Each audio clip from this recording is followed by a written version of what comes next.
What's up and good day mga boss? Welcome back dito sa aming shop, Aiming Ace Airsoft. Date today is January 16, 2026. So, meron tayong 4 units na for shipping. So, first unit is WE1911 na black kay Boss Mark of Bataan. Yan. So, ito yung unit ni Bossing. Out of the box is dalawang magazine na ang kasama niya. Then, full metal. Metal yung slide. Metal yung lower frame. Yan. Then, ito yung kabilang side.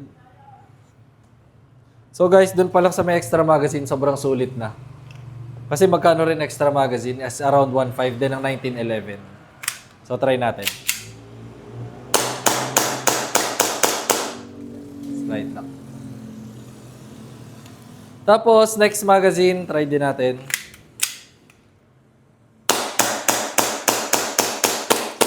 Ayan. So mahina na yung gas niya.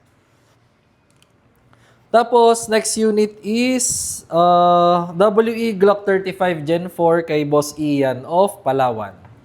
So, Glock 35, ito yung merong semi-auto and full auto kapag nakababa yung selector. Then, kapag Glock naman is metal yung slide, polymer yung lower frame. Yan. Then, ito yung magazine niya. Metal magazine na 25 rounds. So, try natin. Full auto naman, baba nyo lang to selector, make sure nakasagad. Then burst fire lang. Ayan. And then next unit is WE 5.1B kay Boss Ariel of Metro Manila. 5.1B, makikita nyo naman, split yung slide niya. Ayan. Yun yung design. Then, metal yung slide, metal din yung lower frame. 30 rounds magazine capacity. So, high cap siya. Try natin.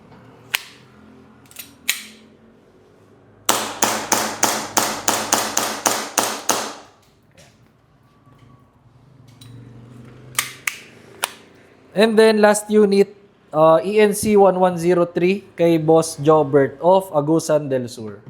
So, 1103, ito naman yung Glock 18C. So, meron din siyang semi and full auto. Ito yung selector. So, basta pag makakita kayo na may ganitong selector, meron siyang semi and full auto.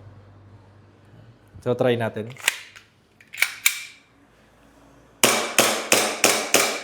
Full auto, baba nyo lang to selector. Yan. Slide lang.